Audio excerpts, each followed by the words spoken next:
My name is Moses Sampal, part of Mad About Growth community. So as a community, we are trying to inculcate and grow certain skills that are related to growth. And we define growth as a function of sales, marketing, and strategy.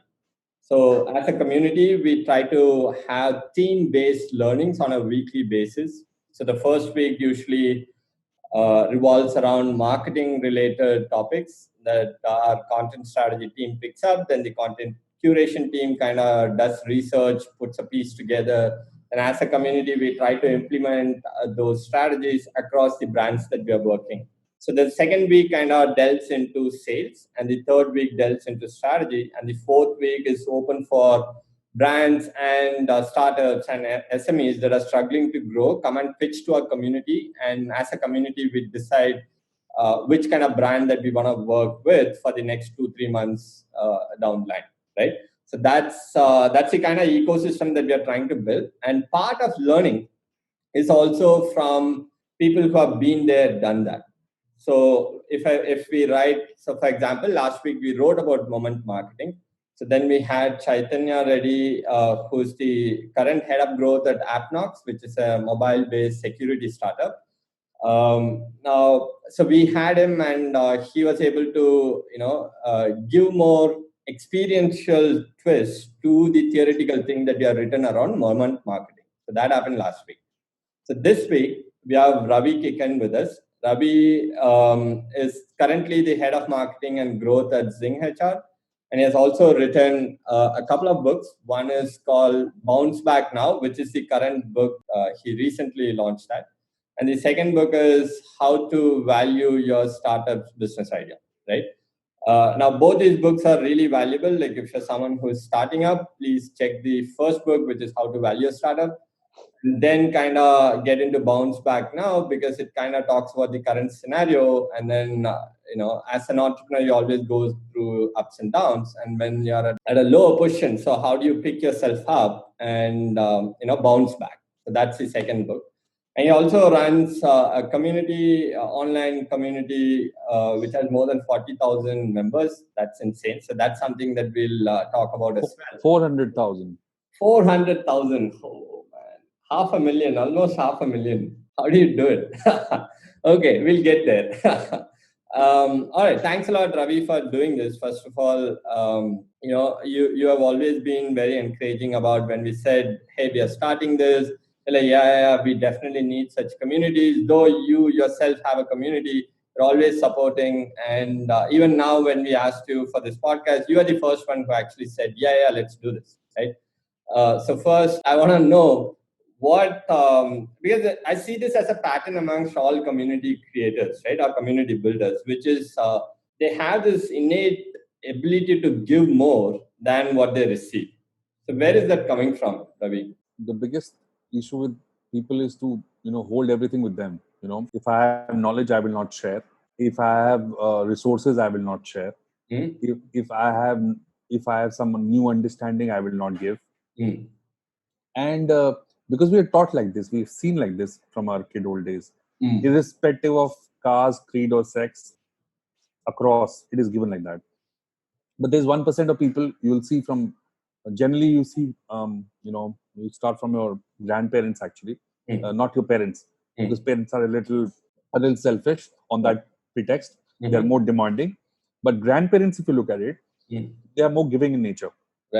Right. So if you clearly see that top of the mind recall when you talk about, and I'll be a little metaphysical here, but you need to understand the reason for it.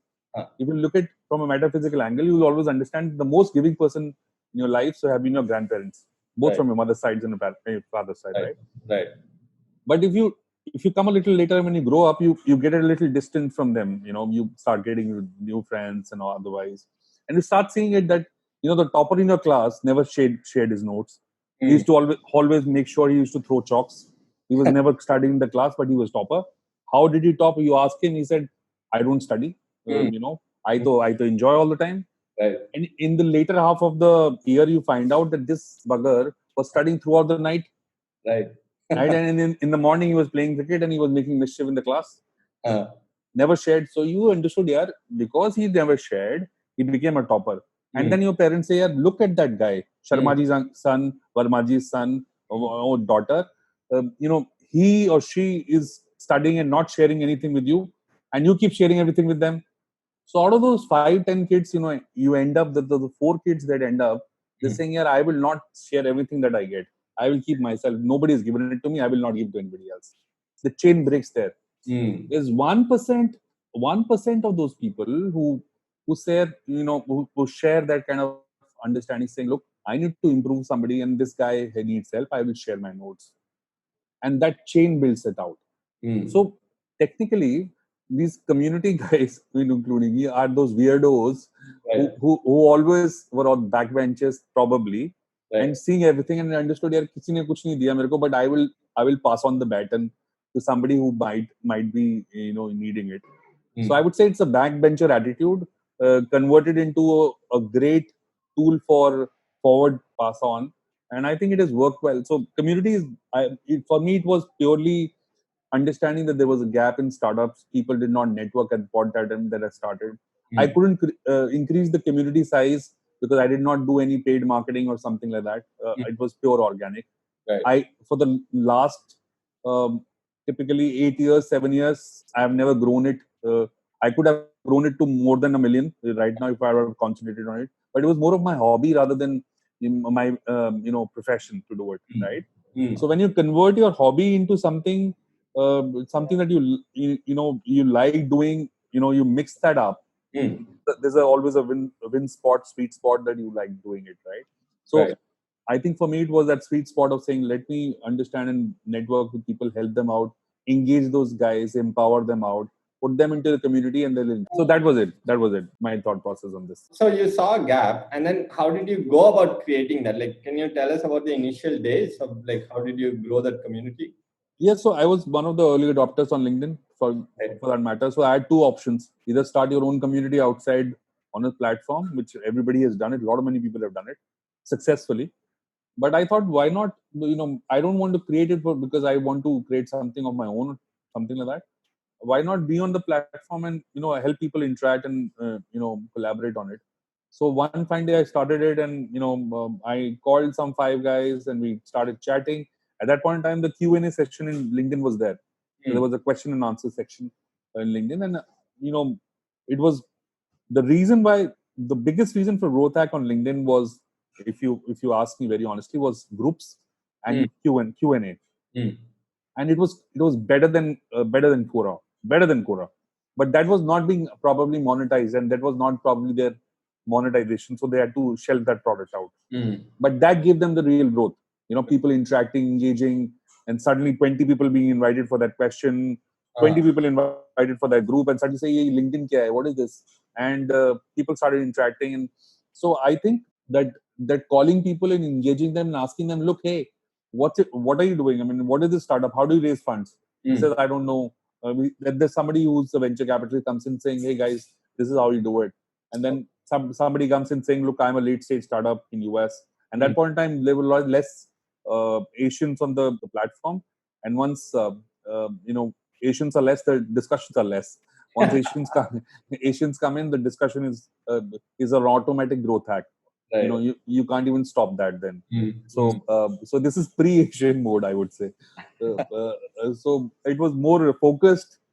Then I think people started engaging, and it was more fruitful in terms of people had specific questions that they couldn't ask in their posts or couldn't ask outside. Sometimes people are shy in saying, look, I'm raising funds. Nobody should know that I'm raising funds. I have to be hush hush, because people will say, you're raising funds, you don't know how to do it. So those kind of inhibitions, they started putting it into the group, and people genuinely started supporting them, and it was good fun. And when did you see that kind of going in a direction? Because like 400,000 is like... No, but it was not built in a day, right?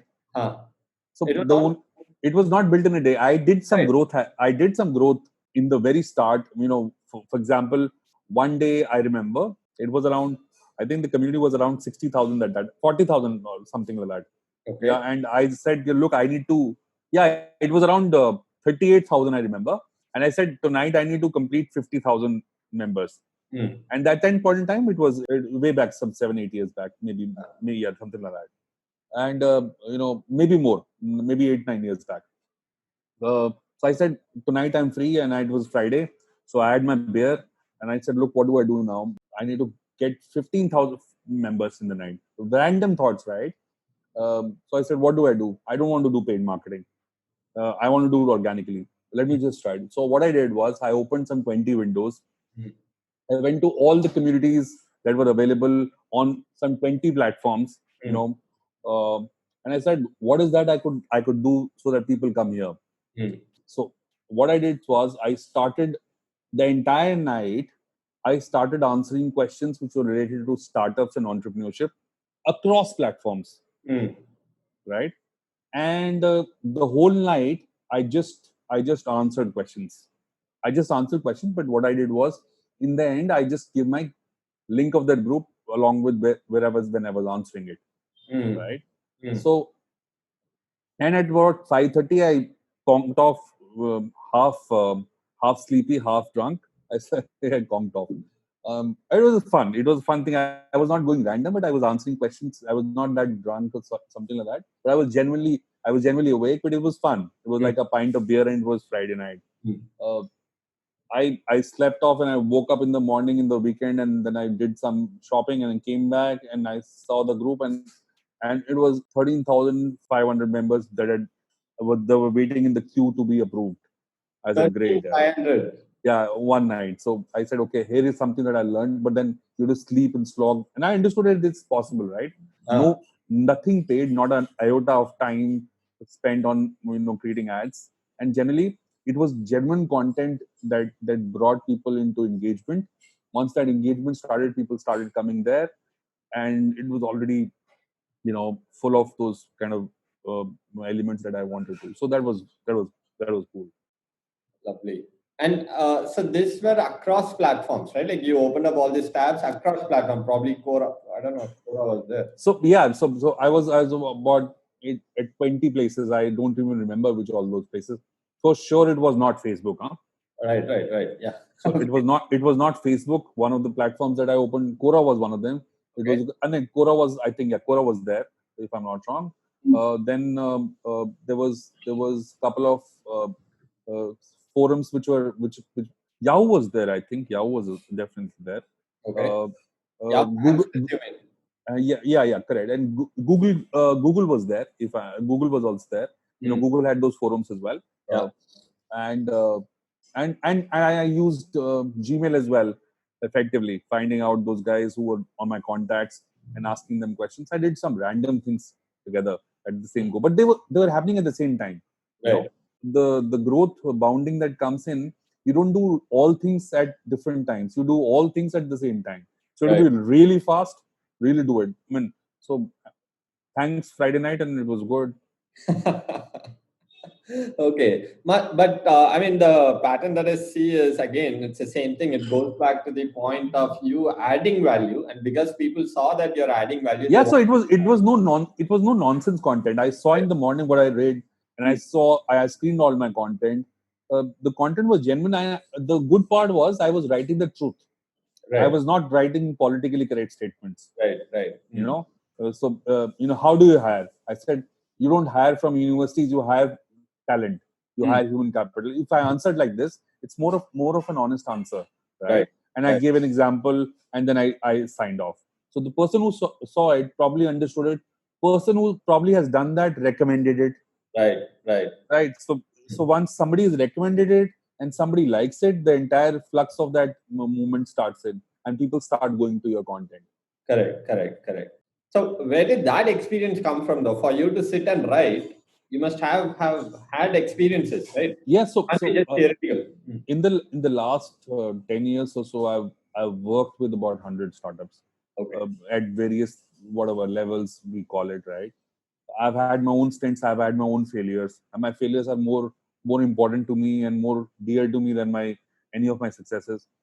So I've done the hard way. I've burnt money. I've lost money. I've fallen down many times. But teaching. But I have not fallen down on the same thing twice. I've fallen down at different levels and different genres and different sectors, but I haven't fallen down in the same sector twice because I've learned. But I've made sure that whatever I've learned, I've shared it back with people, and people connect with it because you see, there has to be a validation of your somebody of your whatever idea that you do or whatever experience that you have. If you validate it, the other person likes it. So in a community format, there has to be a validation and approval at the same time. Correct. And if you don't do that, generally it is a one-sided conversation. I am giving gyan, I am giving dope, you're taking it or you're rejecting it, I don't even know it. Right. That's true. Okay. So can you tell us a little bit about your childhood, because you started talking about your grandparents and that. So, a little bit about where you studied and then what you have been doing till you reached Zing HR. Oh, sure. I'll do that. So quickly, I'll say I'm from a very small town in Haryana. I did my schooling from Gurgaon, and from there I did my English honors in Delhi University. And after that, I did my MBA from Maharishi Dayanand University. Then I joined Publicis. I started from advertising. Then I went into Hindustan Times. I did media marketing. Then I went into Satyam. I did tech sales. Then I went into Citigroup. I did finance. Then from there I went into India Bulls. I did finance again, financial services actually. And then from there I went into Garvey, financial services again. I worked both in marketing, sales, operations, and then from there I started my journey in terms of my um, startups. The first startup I did miserably failed, lost all my money that I had saved, went back on the road, and a good friend who's an old friend had pity on me. He picked me up and he put me into a cabin and said, okay, I'll give you money, you start working. And we worked out, and he was the founder of that company. I had we grew that company. It was a training company. He sold out the company to one of the investors way back then. But because I did not have equity, I was on his peanuts that he gave me. I would say peanuts because that's what he gave me. But he compensated once the exit was made. He made sure of that as a good friend. I remember I had nothing when I had come to him. No money. I was bankrupt. Imagine you're a business head of a big company and suddenly you started a company. You're bankrupt. You're all money lost, and then you go to a friend saying, "I need money," because the car works on petrol. The car doesn't work on water and wishes, right? So that was it. And then the journey started. From there, I moved into a couple of other ventures with people I knew and handled projects which are new projects. And then realized one thing after working in 3-4 companies that my friends had started or working with professional exits with the company that I work with. I understood that my sweet spot was growth, right? Because that's what I liked. What I've learned in my enterprise or my experience in working in SMBs and enterprises, that I understood sales, I understood marketing, I understood business, I understood the startup elements and startup culture, where you fail and how you fail. What are the elements that bring success? Because I had tasted failure and exits as well, both together. And then I realized that my sweet spot is growth. So I don't have to go here and there. Now, growth could be an element of combination of sales, marketing, operations, whatever it requires, right? Whether SaaS, non-SaaS, the elements remains the same, right? The mind. So what is that requires growth? It is not, growth hacks that help growth. It is the mindset that changes the growth. So if I have to grow from 500,000 rupees to 1 million, it is my mindset that has to first accept that we can grow, right?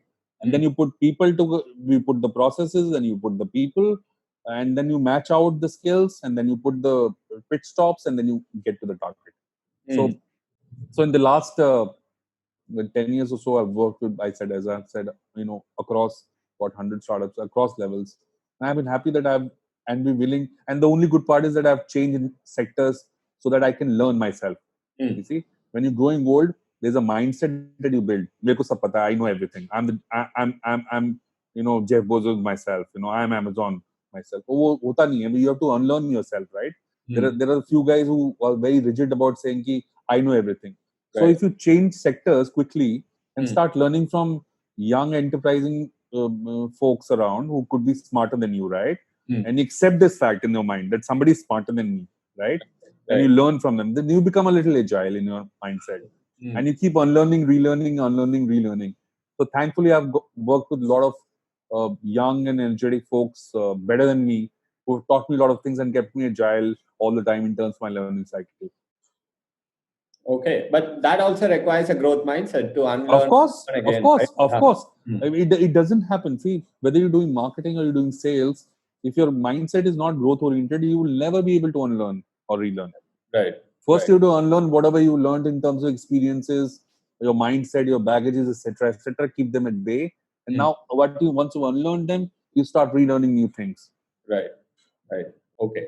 So, based on your experience, how would you define sales? Just sales. How do you define it? Sales is not a revenue oriented thing. Business is for profits, right?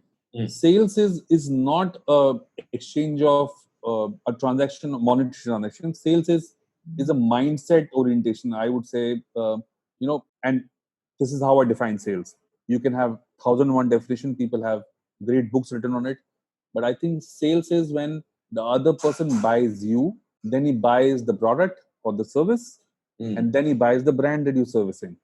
Right. And it works exceedingly well in enterprise or B2C or B2B or SMB or whatever we talk about it. The root cause is the person first buys you. He doesn't buy anything else. If you can't sell yourself, and I'm saying literally, but if you can't sell yourself, if you can't sell yourself to the other person smartly, the other person doesn't buy it. He has 2 seconds to judge you, and he judges. Right. And this is only it's not like a game where you don't judge people. Here people judge you. So if you can't have in 2 seconds, whether on mail or whether on phone or whether on a call, if you cannot make a dent that you're the guy who can deliver it, he will move ahead and buy from somebody else. And whom does he buy? He buys that person who's selling it to him. Right. So that's sales for me. But do you think this also works for sales guys of big brands? For example, Pepsi, Coke. The brand goes first rather than the salesperson, right? So it's easy to put your head behind the wall and say, "Look, I belong from this X brand," right? Because the person, see that in that element, the person has enough confidence to sell the brand first.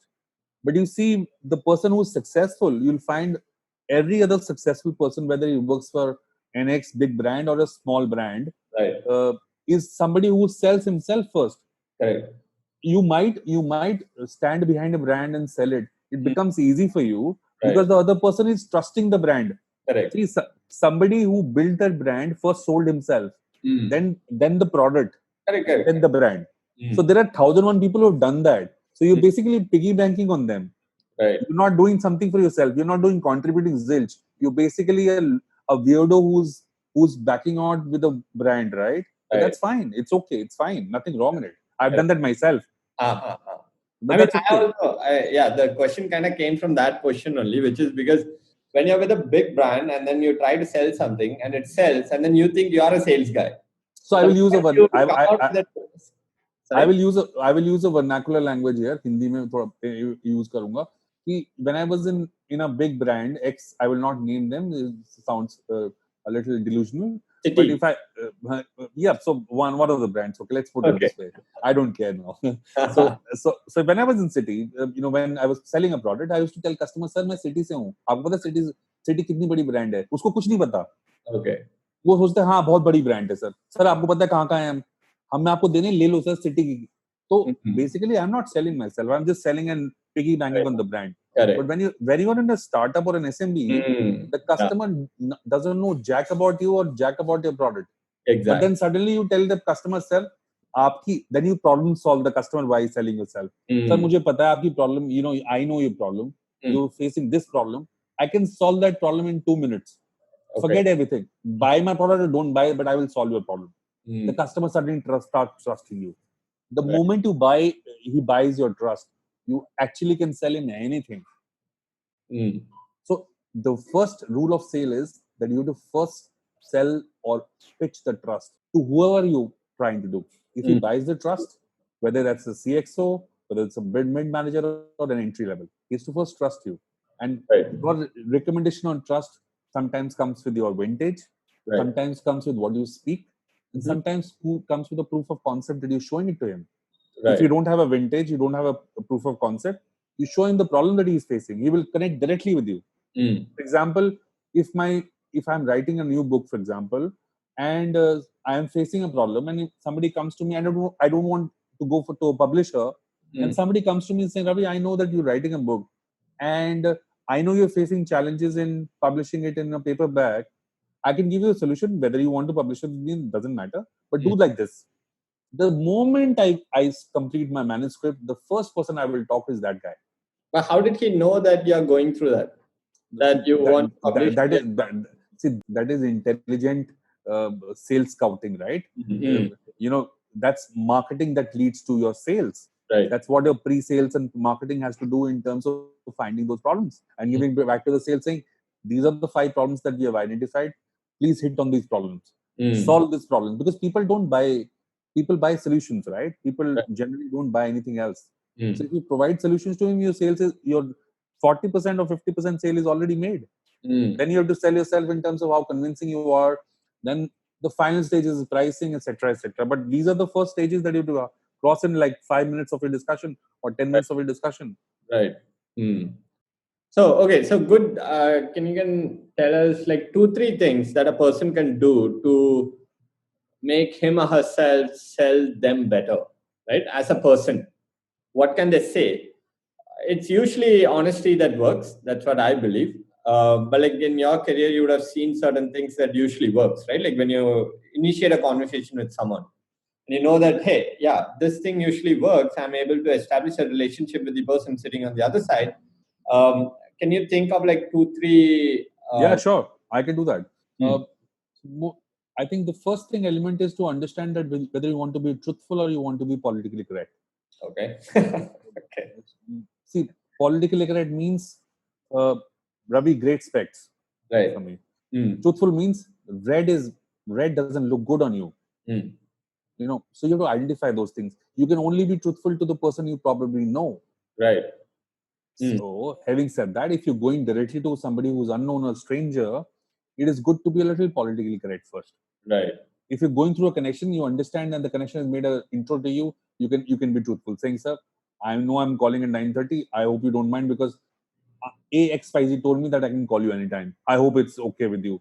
I'll disturb you on a dinner table. Is that okay? Smiley, it's okay, right? To send like this.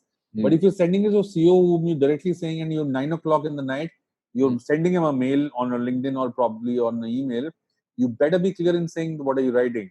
So you better write saying, you have to be short and crisp. So selling, I think the first handshake should be very crisp, should be direct and to the point, because the person who's reading it, you can't make a fool out of him.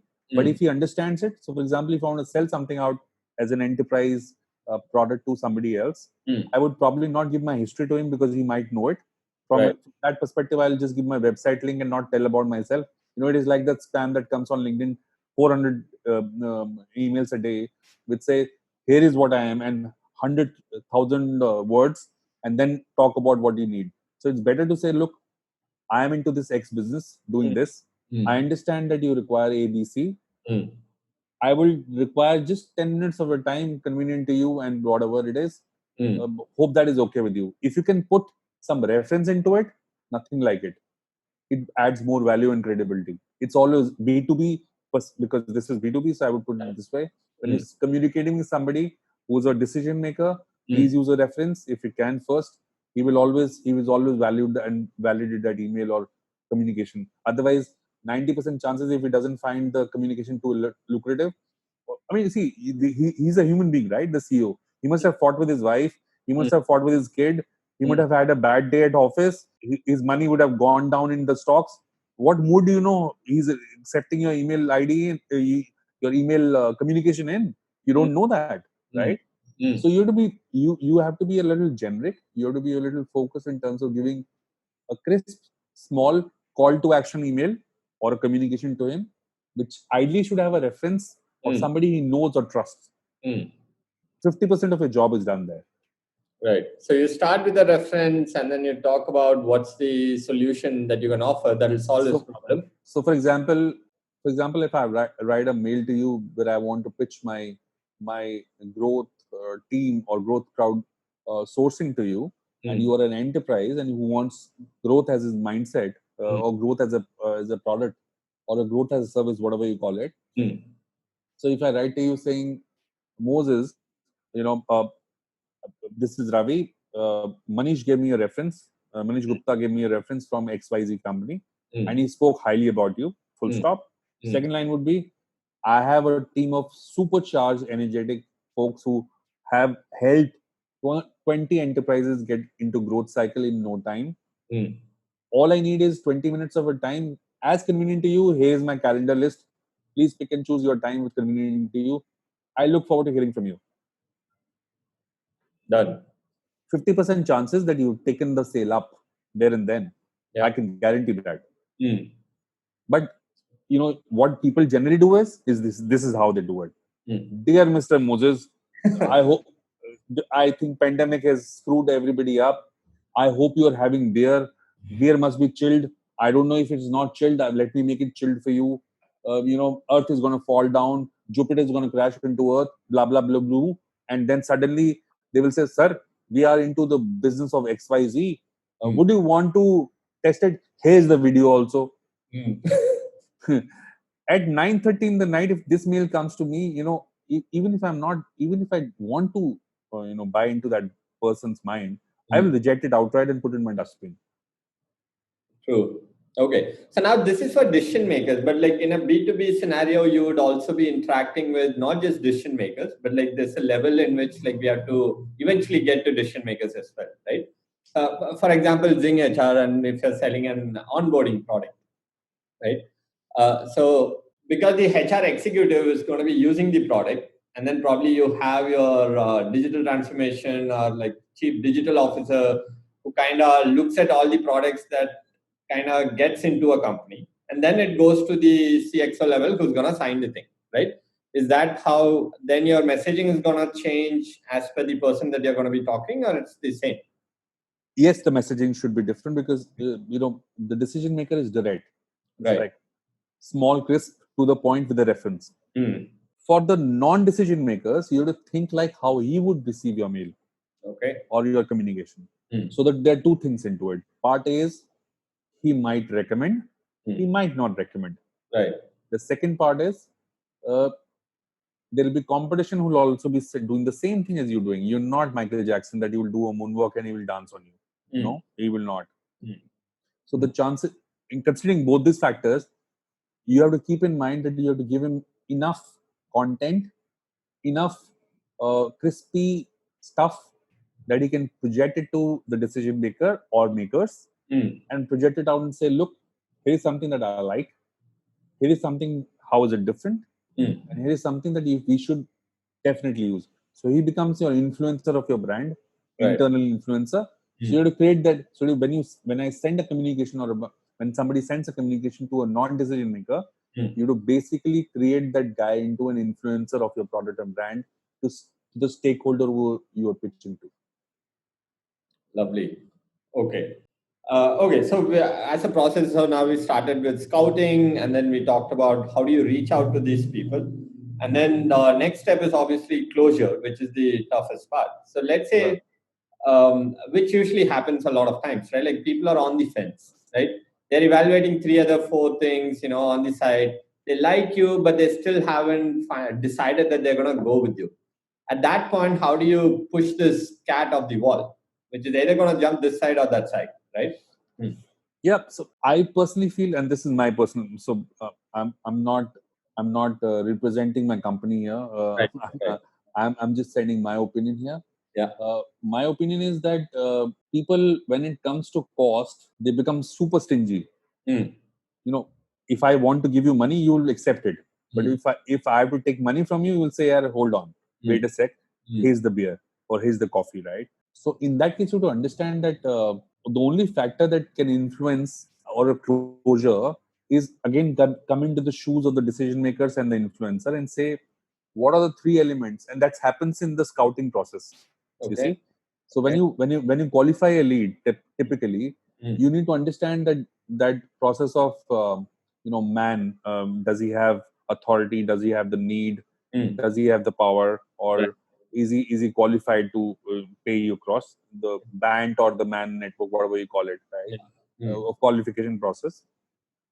You scout all these things there and then. Okay. Will cost be a factor of saying yes or no? Mm. Will the time factor will be there in terms of decisioning? Is there a critical time? Mm. Who will decide it? Are you the person who is deciding it? Mm.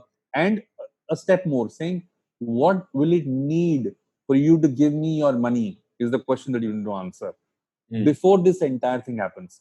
Okay. When it comes to the final thing, because final thing he might not have said 5 things. You have to scout in the front, saying, see, these guys will decide, but there are 5 people who otherwise also will decide, who's the board members. It will go to them as well. After that, board members, they'll be discussing and sitting on it for 200 days. After the 200 days, you will have to come across that. You never asked, they never told. Yes. So you have to ask everything possible in the very beginning, so that you're not surprised.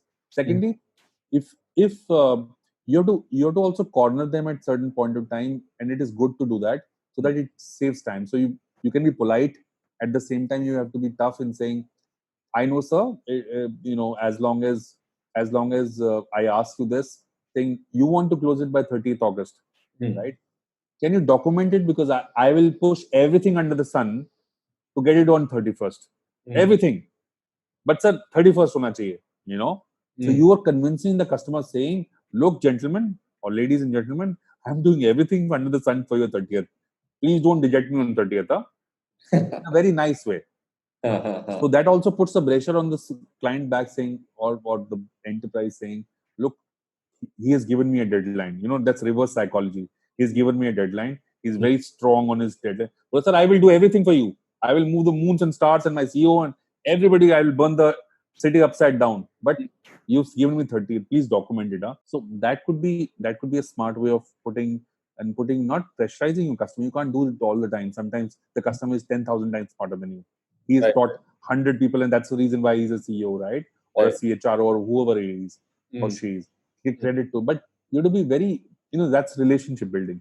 How fast have you come into his trust cycle or her trust cycle? How fast they believe you? How fast can you convert their no's into yeses? Right. Try documenting as much as you can, so that when it comes to conversions, you can always say, sir, today is 3rd. Let's close it today. I'm coming to your office, or I'm doing a Zoom call, and let's close it out. I know pricing will be a problem, but that should not be the only problem for closure. Right. So that he's also prepared, saying, yeah, nee, 20 rupees you told me for 10,000. Now it will be 15 rupees. Done. Close it. No other problem. No, sir, closed. Done. Right. You take a levy on the pricing, because that's the only last part that remains. B2B. Okay, so now let's say this sale didn't go through. Okay, and then this person you have been following up for like 6 months, 1 year, whatnot, right? X amount of time has gone through, and the sale didn't go through. And this is one of those bad days, right? Like you talk to 10 people, 9 people outright said no. And the 10th person that you're still going to talk to, you pick up the call and you're going to be, selling something. How do you keep yourself, unperturbed by the 9 no's that you have received earlier in the day?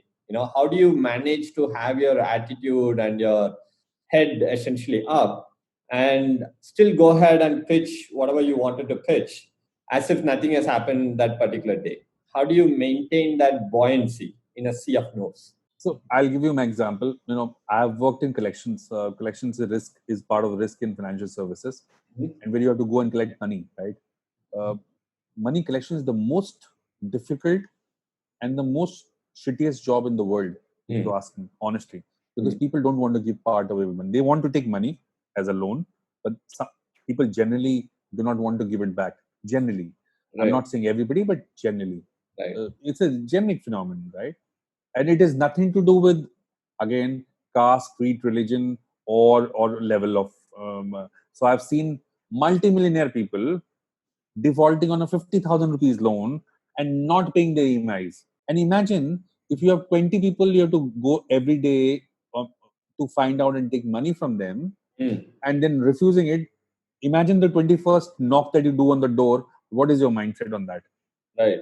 So having said that, what generally helps people in decongesting their mind in terms of, I would not say no's, I would say non-conversions, non-conversion of a prospective sale, right? Right. Right. And you have multiple of them through the day or week or whatever it is. Right. I think it is important first to unclutter your brains. First of all, that you're doing sales. That is a business. That is not a failure in your life. First of all, you sometimes have to detach your life from your profession at certain point in time. People have Right. very thin lines. And specifically now, let's understand in post or ongoing COVID times, that thin line has become a huge fat line, which doesn't let you cross. So my personal life and professional life is almost the same. Right. It's on the computer. I'm all the time available. I'm digital. Everybody's like that, and I'm not the only person. Correct. So in that kind of scenario, if you're calling up 20 guys and all 20 refusing out, right? You're doing the same thing. What you can do? You can hear music. You can watch TV. Hear music. Watch TV. You can't go to a pub. You can't go to a coffee shop. You can't do anything for that. Right. The only thing is you have to find out one thing that you probably decongests your mind, probably. So that could be that for some people, of course, is book reading, for Right. that matter. For some it is listening to good music and watching somebody on the television. For somebody for me it is book writing, for that matter. Whenever I want to write something, I write, or spend time with kids or family. Okay. So I think you need to find out that one particular thing that decongests your mind. It might take time, but you have to find it out early. That's the only way out. Otherwise you'll be stressed out and your blood pressure will always increase and you'll be on medication in 3 years flat. That's true. Okay, I think we kind of covered the entire spectrum, right, from prospecting all the way to being level-headed. Why were you? I'm just curious now. Why were you a little finicky to use the word no? When I said no, you said no, it's not a no. It's probably a prospect that didn't want to buy. No is something that is a very relative term, right? Okay. No is, I would say a sale is only closed when the check or the order is given. Right. Till the order is not given, there's only yes. Right. People lose when people say no, and they block it, saying, yeah, this guy is not listening, this woman is not listening, they're too high-rated and all that. Maybe you're not convincing enough. Right. They don't look inwards, they look always outwards. Everybody look outwards. They only want people from there only. They don't want people from our company. You already created your mindset. Yeah, this guy is too finicky. Yeah, he's this guy. Yeah, I've heard about him. You see his content. This is the kind of things he writes. So he's very different. So you already made your judgments in your mind. You already said no to yourself 100 million times. Right. You're expecting a no only. If you're expecting a no, if you're thinking about a no, then you don't know it will come. But the moment you think that, I am positive, this guy is saying no, I will not leave him till the time he gives me an RFP. So आज उसने no बोला, कोई बात नहीं. Tomorrow morning I will again call him up saying, I said, sir, no, you said Meena, that's okay. Sir, I'm sending you a mailer. Just check my new product. Okay, why are you sending me? Sir, check it. No. Put it in the dustbin. I will sending it to you. I wanted to send it to you. Because yesterday when somebody gave it to me from the technology team, I thought you're the first person I will send it to you. Because you're the first guy who said no to me in 1 week. You lied to him, but that's okay. You're doing a sale. You're not lying him to in terms of saying something wrong. Right? You're just changing a stance, saying, from 1 week I have not slept, sir, because you said no to me. This is how you probably cutting the ice and slack in talking to him. You're not lying, basically. You basically doing a storytelling to him. He might like it later. He might even tell you that, you see, you were very convincing to me. You were too emotional to me. I connected you because you were too excited to tell me things. So these are the kind of storytellings they do. Some people say it is lies. I don't say it is lies. It is, you're not harming somebody. You're not fudging data. Right. You're just telling him some emotional storytelling, which is like gamification, no? So sales is more of a gamification, right? And you have to cross those corridors to get into the game in the final spot. So you're gamifying it without touching or disturbing the data or the sanctity. You're not trying to be pally to him. Just making him feel good. You're making him respectful. At the same time, you're focused on the sale, saying, sir, I'm giving you all this content because I know I'm better. You might not like it, but still I will give it to you. You might hate me. Please hate me later, but have this night right now. He might not say no to you then. Right. Please hate me later. That should be the title of the book. Okay. Why shouldn't you? All right. So let's talk about the books now. Go ahead. Bounce Back Now. What is it about? What made you write that book? See, a lot of startups that I entered in my, who entered in the community, or we were talking in the community, or I, discussed on probably Twitter or LinkedIn, they were stressed out because the enterprises were going haywire. Typically non-tech companies were the biggest, uh, hit on this, right? And when we see startups, generally the startup mindset is basically that these are tech companies. There's something which I use very often, and I think that is a good word to use, is small businesses. I think we should be more focused on the word small businesses rather than saying startup. Because startup is more inclined towards primarily tech companies as a mindset. Yeah. But if you use small businesses, I think that covers the entire tail and spectrum of tech and non-tech. Correct. So small businesses are the worst hit businesses, whether one man show or 120 member show across the world. And their problems, nobody was, see, problem is there, but there are ways to come out of the problem. But the first thing that you need to tell those guys is, look, you need to first have a mindset. So the book Bounce Back Now covers the entailment of how a small business owner or an aspiring entrepreneur or a startup or anybody who has had tough times in his life can bounce back and come back to normal if he has a growth mindset. Lovely. And growth mindset is for your life. If you've failed in your life, you've basically fallen. People have said you failed, but you've fallen. You can always rise up. You've not failed. The biggest Olympic stars and the biggest stars in any genre or sector, they've not just come here because of that. They've failed a million times. And because of the failures, they've come here. So they've fallen down actually. They've not failed. So somebody has to tell those small businesses or aspiring entrepreneurs or startups for that matter, or people at large, saying you've not failed, you've just fallen down. And success is a very relative term, Moses.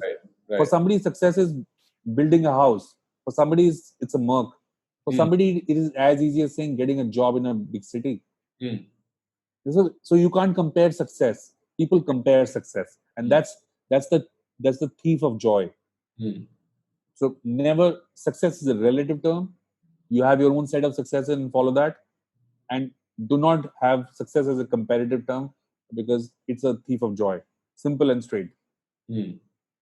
So this book mostly covers about the mindset that you should be having. Mindset, small little tips in terms of how you should hire a team, how should grow. There are a lot of people who have contributed their POV in this across the world. Okay. They're given their own mindset in tough times, how to rise up. How does anybody look into outcomes as such, more than anything else? People should be, how they should be focused on getting things done. If they've not done it, it's better to unlearn and relearn. Those kind of concepts. Small little easy things, not high funder talks, because people cannot digest these kind of talks in tough times. So it'll be a little easy. That's the reason why. Lovely. Awesome.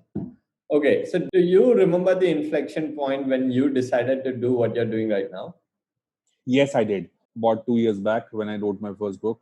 Actually, I had a lot of content from the community that I learned and my own experiences. So I understood that why not give it to somebody who can learn from it, because I'm not going to stay here for 400 years, right? But the content might evolve as well, right? But the basics remain the same. The business basics remain the same. The most successful businesses around the world have been people who done the basics right. And why not learn from them and understand and learn and give it back to people who might learn from them in a very easy format. Not a high fundamental high tech talk, but a very easy format, saying before you start to think and execute growth, you need to first have a growth mindset. How difficult is that to understand? Whether you're doing B2B sales or B2B marketing or B2C marketing or B2C sales.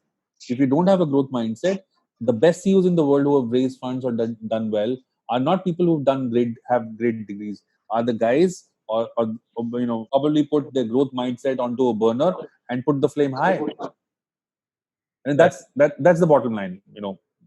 Yeah. So there are a couple of things that happened. Yes.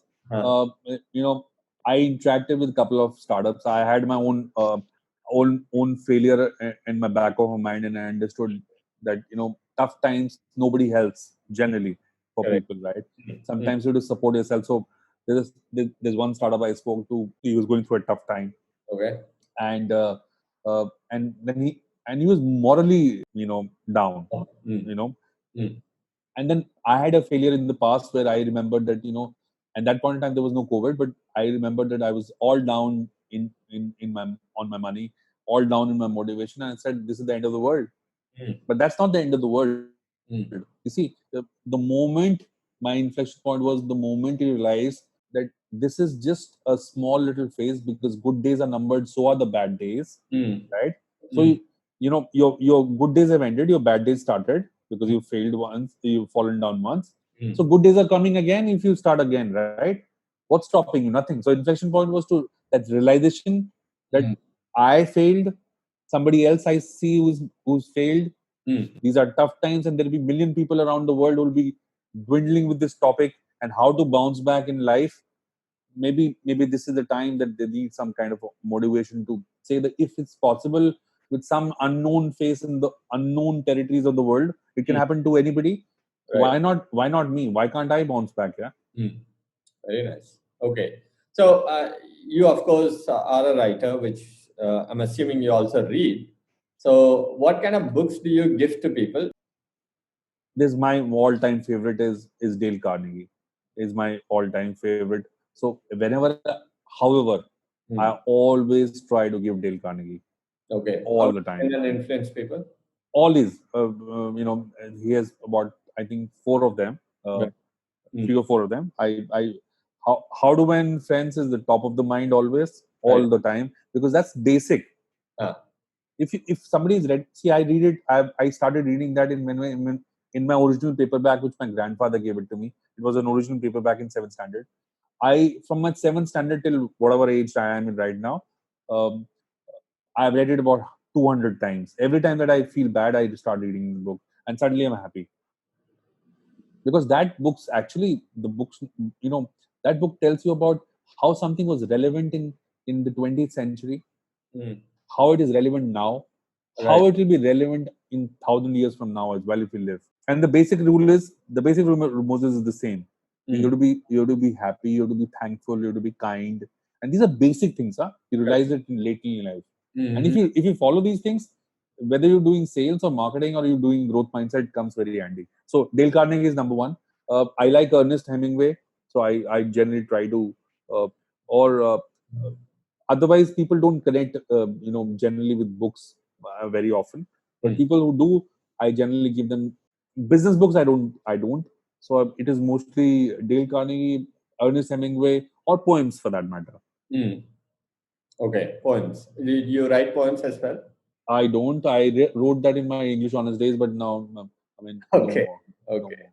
Okay. Life has become a poem itself. Nice. Acha, so if at the top of your head, like what's the number that comes to your mind when I say, how many people's name do you remember? From my Yeah, age old because days. you have like a 400,000 member community, and then you Huh. talk to, I sent a mail to you or like message on LinkedIn, and then you Hmm. immediately responded. And, so, Yeah, I'm pretty good with that. So I remember all my ex bosses from last 20 years. I uh, remember all my team members from last 20 years. I and all the remember. prospects that you have talked to as well, or the, Yes, I do. all the I, prospects. yes, I do. I'm in the business. I have to. Mm, lovely. And I'm assuming you still maintain relationship even if after you have moved on to different companies. Yes, Yeah. I do. And As long as the other person wants it, I'm okay with that. You see, the other person also needs the same kind of. But I try to, because of the current social media interactions, which Mhm. is very easy now. It was not easy 10 years back, 15 years Right, back, but right. now it's very easy. So I'm virtually connected with every last person that I've worked with, one down or one up. And do you have a habit of like, apart from the WhatsApp messages of like Happy Diwali and whatnot, you also have unique ways of being in touch with them? See, it's difficult when you have a big circle. It's Yeah, very difficult to point out and personalize your messaging. right. But generally, if you create corridors for specific people, I think it works well. For example, if your school community is one group, your Right. college community is one group, Right.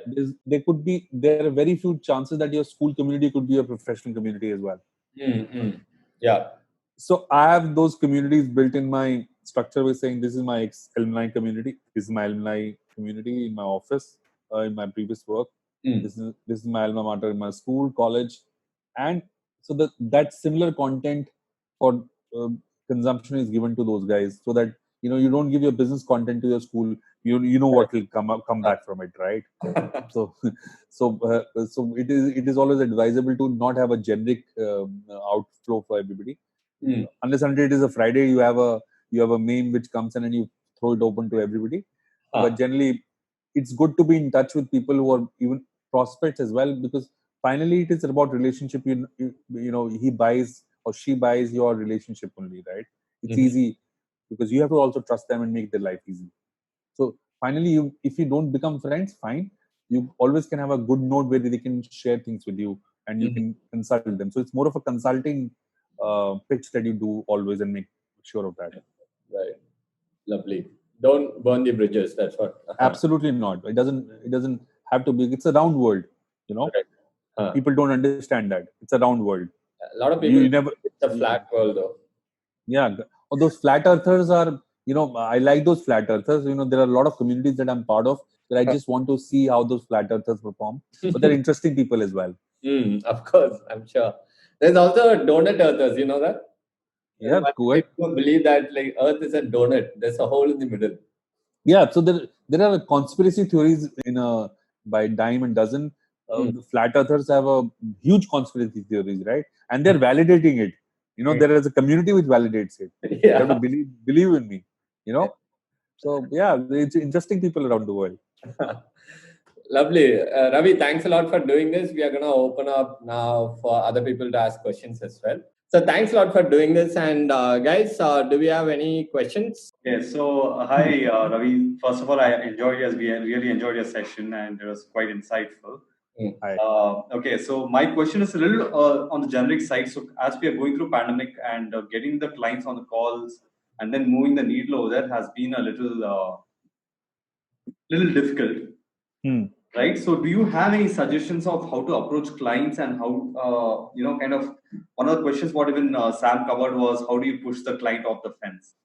And Yeah. previously we used to call them or we used to kind of drop into the office or whatnot, right? But today, given the scenario of the whole digital aspect of it, a lot of clients are interacting over WhatsApp and other digital mediums. If you have to push those clients off the fence, that is first thing. And second thing is more aggressive conversions over Zoom. Do you have any suggestions on those two angles? Yeah, I think the most important thing I think shared with Sam as well. The only important thing that you first need to convert. See, you need to understand. Okay, I'm assuming you're talking about enterprise sales here. Yeah. Right. Okay. Right. Enterprise B2B sales, the technical cycle, which generally is about anything between going from 60 days to 120 days, right? Right. 2 months. 4 months. Yeah, 2 months to 4 months, right? Mm. If you're a exceedingly well guy, and a great backup team that you have, which is equally aggressive, the cycle can be reduced by another 15 days, but not before that. Because enterprise sale, you are an enterprise customer, you will have protocols, and those protocols will take that same time that is taken, right? So the only way to speeden up an enterprise sales cycle is to do a referral check onto the enterprise sale or the prospect, which technically means is irrespective whether he's interacting on email, WhatsApp, or Zoom call, get a reference who can recommend you on a personal basis or a professional basis, either ways. So, for example, you're talking to an ex company and you are pushing a product which is a cloud solution product, which is a hybrid cloud solution product or a private cloud solution product. It is better if you exactly know that these guys have been accelerated at Google Ventures and you are selling Google Cloud.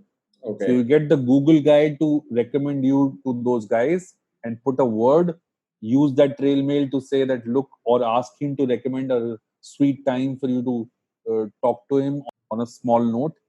Because without recommendation, the acceleration will not happen. Period. Because that person doesn't want to work. Na yaar. The human psychology is, I don't want to work. Why are you talking to me? Why do you want to talk to me? I'm getting salary. मेरा कोई salary cut नहीं हुआ. I'm a loaded company. 8 months I will get salary. It is your salary which is in ready soup. No, his salary is not in soup. He will not care about you. So the only person who can care is when you cut short the oxygen supply and get the oxygen directly. कौन है इसके investor? अच्छा इसका investor ये है. I know that guy who knows this investor. Reach out to the investor, say, sir, इसकी बात कराओ मेरी please. Or can I recommend you? Or can you recommend me? So get the oxygen supply of that company or the position to support your life oxygen yourself. The acceleration will be faster. He'll be accepting it more faster. Otherwise, what will happen is he will never ever. And let's not blame COVID. It is an excuse for people to not do their jobs here. It is faster conversion should happen right now. It's just because there are some laggards out there who do not want to do their jobs. Either ways, not this side also, that side also. Yeah. So you need to get the oxygen supply, I guess. That's my one. The second part is, what is the best medium? I would suggest a direct medium is always works well. Beyond Zoom call, because people sometimes are not comfortable in a Zoom call unless you have a product demo, right? So before the product demo even happens, I think there has to be a good 2-minute or 5-minute call, which is basic call. Call of kindness, as I call it. There has to be a call of kindness which says, I want to talk to you. I've heard you know this, but let me assure with you, I'll do my best to help you out. However, I need 20 minutes of a time to first understand what your problems are. So I think if you take the directions about his problems and his solutions that you can give, you have to before pitch your product, because then he'll be interested in understanding from you, because you become a consultant there rather than a salesman. People like consultants. That's the reason why probably the big fours demand $400 an hour for consulting, because he's solving that problem. Otherwise, how is that person different from you? Nowhere. They're the same. They're the same people, but they charge 3 times the things that you charge or what we charge, right? And they charge through their nose, and people give it happily, saying, "ले लो sir, ले लो. आप बताओ हमें क्या करना है? McKinsey को बुलाओ, McKinsey को बुलाओ." क्यों? Because they're good. They're good in their consulting practice, and they're consultants by profession, right? So if you become a consultant to the problem that you can solve to that for that person, and so this is the same problem. No, I will not try to go here and there. This is the same problem that probably a counselor or a career coach does, right? You pay him through the nose, saying, "Sir, I am in misery. I am in depression." Why? He'll say, "First, give me your money." You take the money. He takes the money, and then he gives the same shit what Dale Carnegie wrote in 1912. Yeah. And you paid $500 to him per hour, yeah. Yeah. That's surprising element, yeah. That 300 book, which is worth is $1 billion, you've not read it because it is for 300 rupees, but you paid $300 to that guy who says, "I will solve all your depressions, come to me." How is it different from you or any other person, or your dad or your mom? Your dad and mom are better than those guys, but professionally, they say that they are expert solutions givers, or I would say problem solvers. So if for an enterprise customer, if you become a problem solver and scout and spend time in finding his or her problem rather than pitching your product, then 90% sales is made. I would suggest no Zoom calls, phone call at the time that he wants, probably a WhatsApp.